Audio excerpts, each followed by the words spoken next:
அண்மை செய்தியை பார்த்து வருகிறோம். பாமகவிலிருந்து நீக்கப்பட்டதாக ராமதாஸ் கூறியிருந்த நிலையில் தலைவர் என்ற பெயரில் அன்புமணி ராமதாஸ் அறிக்கை வெளியிட்டிருக்கிறார்.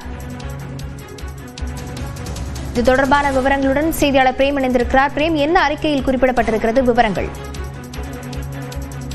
லாவண்யா, பாமக தலைவர் அன்புமணி ராமதாஸ் தற்போது கடலூரில் உரிமை மீட்பு பயணத்தில் ஈடுபட்டிருக்கிறார். இரண்டாவது நாளாக கடலூரில் அவர் பிரச்சாரத்தை இன்னும் சற்று நேரத்தில் துவங்க இருக்கக்கூடிய நிலையில் இன்று காலை தைலாபுரம் தோட்டத்தில் செய்தியாளர்கள் சந்தித்த பாமக தலைவர் நிறுவனர் ராமதாஸ் அவர்கள் பாமகவுடைய அன்புமணி அவர்களை செயல் தலைவர் பதவியிலிருந்து நீக்கம் செய்து உத்தரவு பிறப்பித்திருக்கிறார். செய்தியாளரிடம் அதை தெரிவித்த நிலையில் கடலூரில் இருக்கக்கூடிய அன்புமணி அவர்கள் தற்போது தேவனாம்பட்டினம் பகுதியில் ஒருவருடைய விடுதியில் தங்கியிருந்த நிலையில் தற்போது கடலூருடைய மாவட்ட செயலாளர், அனைத்து நிலை மாவட்ட செயலர் தலைமையில் ஒரு ஆலோசனை கூட்டத்தை நடத்தி தற்போது ஆலோசித்து வருகிறார். ராமதாஸ் அவர்கள் தற்போது அன்புமணி அவர்களை கட்சியிலிருந்து நீக்கம் செய்தும் செயல் தலைவர் பதவியிலிருந்தும் நீக்கம் செய்து உத்தரவு பிறப்பித்த நிலையில் அடுத்த நொடியிலிருந்தே தற்போது கடலூருடைய மாவட்ட நிர்வாகிகள் மற்றும் அனைத்து நிலைய நிர்வாகிகள் முன்னிலையில் தற்போது தனியார் விடுதியில் ஒரு ஆலோசனை கூட்டத்தை தற்போது நடத்தி வருகிறார். லாவண்யா, பாமகவிலிருந்து நீக்கப்பட்டதாக ராமதாஸ் கூறிய நிலையில் தலைவர் என்ற பெயரில் அன்புமணி அறிக்கை வெளியிட்டு தற்போது ஆலோசனை கூட்டத்திலும் ஈடுபட்டிருக்கிறார். தன்னை நீக்கியதாக ராமதாஸ் அறிவித்த நிலையில் கடலூரில் நிர்வாகிகளுடன் அன்புமணி அவசர ஆலோசனை மேற்கொண்டுள்ளார்.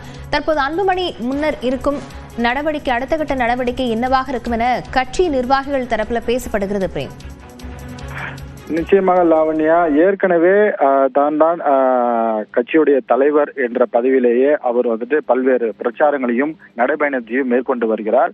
ஒருபுறம் பாமகவுடைய நிறுவனர் ராமதாஸ் அவர்கள் நான் தான் கட்சியுடைய தலைவர், அன்புமணி அவர்கள் செயல் தலைவராக இருக்கட்டும் என்று பல்வேறு கருத்துக்கள் என்பது முன்வைக்கப்பட்டது. ஆனால் தொண்டர்கள் மத்தியிலும் கட்சி மாவட்ட செயலாளருடைய இணைப்பில் இருங்க, தொடர்ந்து பேசலாம். இது தொடர்பான விவரங்களுடன் செய்தியாளர் கோகுல் இணைந்திருக்கிறார்.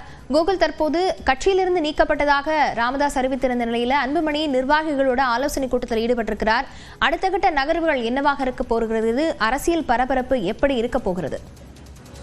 பாமக தலைவர் பதவியிலிருந்து நீக்கியது மட்டுமல்லாமல் தற்பொழுது அடிப்படை உறுப்பினர் உள்ளிட்ட பொறுப்புகளிலிருந்து அன்புமணி ராமதாஸை நீக்கி மருத்துவர் ராமதாஸ் அதிரடியாக ஒரு நடவடிக்கையை எடுத்திருக்கிறார்.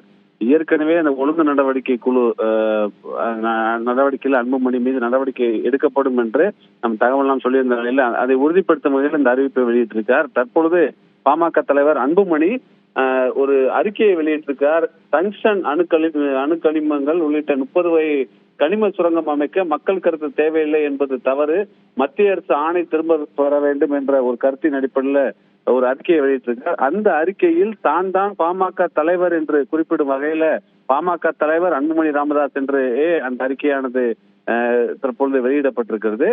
குறிப்பாக ஏற்கனவே அன்புமணி தரப்புல சொல்லக்கூடிய விஷயம், கட்சி சட்ட ரீதியாக அன்புமணி தான் தலைவராக அங்கீகரிக்கப்பட்டது, தேர்தல் ஆணையத்தால் அங்கீகரிக்கப்பட்ட தலைவர் அன்புமணி தான் என்ற கருத்தை தொடர்ந்து அவர்கள் வலியுறுத்தி வரக்கூடிய நிலையில, அவர்கள் தெரிவித்து வரக்கூடிய நிலையில அதை உறுதிப்படுத்தும் வகையில பாமக தலைவர் அன்புமணி ராமதாஸ் என்று குறிப்பிட்டே தற்பொழுது ஒரு அறிக்கையை அன்புமணி வெளியிட்டிருக்கார்.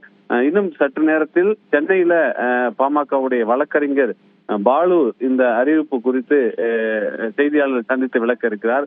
தொடர்ந்து சட்ட ரீதியாக பல பிரச்சனைகள் இருந்தாலும் பாமக தலைவராக குறிப்பாக பொதுக்குழுவால் தான் தேர்வு செய்யப்பட்டிருக்கிறேன். 3 ஆண்டுகளுக்கு முன்னர் தேர்வு செய்யப்பட்ட நிலையில் மீண்டும் ஒரு பொதுக்குழுவை கூட்டி ஓராண்டுக்கு அந்த பதவி காலமானது நீட்டிக்கப்பட்டிருக்கக்கூடிய நிலையில் அதிகாரப்பூர்வமாக சட்ட ரீதியாக தேர்தல் ஆணையத்தால் அங்கீகரிக்கப்பட்ட தலைவராக தான் தொடர்வேன் என்று ஏற்கனவே அன்புமணி நிர்வாகிகள் எல்லாம் தெரிவித்திருக்கக்கூடிய நிலையில அதை உறுதிப்படுத்தும் வகையில் தற்பொழுது பாமக தலைவர் அன்புமணி என்று குறிப்பிட்டு ஒரு அறிக்கையை வெளியிட்டிருக்கிறார்.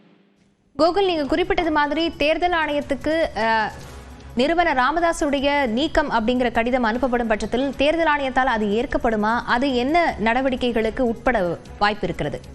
நிச்சயமா தேர்தல் ஆணையத்தை பொறுத்தளவு நிறுவனர் என்ற ஒரு பொறுப்பே இல்லை என்றும், குறிப்பாக ஒரு கட்சியில் தலைவர் என்ற பொறுப்பு தான் ஒரு முக்கியமான பொறுப்பு, தலைவருக்கு தான் அனைத்து அதிகாரமும் இருக்கிறது. அதே போல தலைவரை தேர்வு செய்வது பொதுக்குழு என்ற ஒரு பைலாவை தான் பாமக தரப்புல அந்த சட்ட விதிகள் தான் உருவாக்கப்பட்டது. அதை தான் தேர்தல் ஆணையத்துல அளித்திருக்கார்கள். அதை தேர்தல் ஆணையம் அங்கீகரித்திருக்கிறது. அந்த அடிப்படையில் தான் தற்பொழுது அன்புமணியை 3 ஆண்டுக்கு பொதுக்குழுவால் ஏற்கனவே தேர்வு செய்யப்பட்ட பின்னர் மீண்டும் ஒரு பொதுக்குழுவை கூட்டி அந்த பொதுக்குழுவில 1 ஆண்டுக்கு அவருடைய பதவி காலத்தை நீட்டித்து தீர்மானம்லாம் நிறைவேற்றப்பட்டது. தற்பொழுது மருத்துவர் ராமதாஸ் தனக்கு இருக்கக்கூடிய அதிகாரத்தில், அதாவது நிறுவனர் தான் தான் கட்சியை தொடங்கினேன், எனக்குத்தான் அனைத்து அதிகாரமும் இருக்கிறது, கட்சியில் யாரை சேர்க்க வேண்டும் யாரை நீக்க வேண்டும் என்ற அதிகாரம்லாம் அனைத்துமே என்னிடம்தான் இருக்கிறது என்ற அடிப்படையில் அன்புமணி அவர் நீக்கி உத்தரவு பிறப்பித்திருக்கார். ஆனால் சட்ட ரீதியாக இது செல்லாது என்ற ஒரு வாதத்தை அன்புமணி தரப்பினர் முன்வைக்கிறார்கள். ஏற்கனவே மருத்துவர் ராமதாஸ் தரப்புல பொதுக்குழுவிற்கு தடை கேட்டு சென்னை உயர்நீதிமன்றத்தில் ஒரு வழக்கு தொடரப்பட்டது. ஆனால் அந்த வழக்கை சென்னை உயர்நீதிமன்றம் தள்ளுபடி செய்தது. நீதிமன்றத்துடைய அனுமதியோடு அன்புமணி ராமதாஸ் தலைமையில பொதுக்குழு கூட்டம் எல்லாம் நடத்தப்பட்டது. அந்த கூட்டத்தில் மீண்டும் 1 ஆண்டு கால தலைவராக அன்புமணி ராமதாஸ் தேர்வு செய்யப்பட்டார். ஏறக்குறைய தேர்தல் ஆணையம் இவருடைய கட்சி அலுவலகத்தினுடைய முகவரியை மாற்றி அன்புமணி ராமதாஸ் தேர்தல் ஆணையத்திலும் வழங்கியிருந்தார். அந்த முகவரியெல்லாம் மாற்றி தேர்தல் ஆணையம் அதை ஒப்புதல் அளிக்கும் வகையில தேர்தல் ஆணையத்துடைய இணையதளத்தெல்லாம் முகவரிகள் எல்லாம் மாற்றப்பட்டிருக்கிறது. இது போன்று சட்ட ரீதியாகவும் தேர்தல் ஆணையத்தாலும் அன்புமணி தான் தலைவராக அங்கீகரிக்கப்பட்டிருப்பதாக அன்புமணி தரப்பினர் தெரிவிக்கக்கூடிய நிலையில்தான் தற்பொழுது அன்புமணி அதை உறுதிப்படுத்தும் வகையில் தற்பொழுது பாமக தலைவர் என்ற குறிப்பிட்டு தன்னுடைய அறிக்கையை வெளியிட்டிருக்கார். இன்னும் சற்று நேரத்தில் வழக்கறிஞர் பாலு இந்த நடவடிக்கை குறித்து செய்தியாளர்கள் சந்தித்து விளக்குவார். அதே நேரத்தில் அடுத்த கட்டமாக தேர்தலுக்கு தயாராகும் வகையில தொண்டர்களை தயார்படுத்தும் வகையில அந்த உரிமை மீட்பு பயணத்தை அன்புமணி ராமதாஸ் தொடரக்கூடிய நிலையில் தொடர்ந்து நிர்வாகிகளிடம் பேசி வருவது உட்கட்சி விவகாரத்தை பற்றி கவலைப்பட வேண்டாம், உட்கட்சியில் தனக்குத்தான் அதிகாரம் இருக்கிறது, தான் தலைவர், தான் எடுக்கக்கூடிய முடிவுதான் அனைத்துமே சட்ட ரீதியாக செல்லும் என்ற அடிப்படையில் நிர்வாகிகளிடம் தொடர்ந்து பேசி வருகிறார். அந்த கருத்தை வலியுறுத்தும் வகையில் தான் தற்போது அறிக்கையிலையும் தலைவர் என்ற குறிப்பிட்டே தன்னுடைய பெயரை வெளியிட்டிருக்கார். நிச்சயமாக அடுத்த கட்ட நகர்வுகள் என்னவாக இருக்க போகிறது என்பதை பொறுத்திருந்து பார்க்கலாம். விவரங்களுக்கு நன்றி கோகுல்.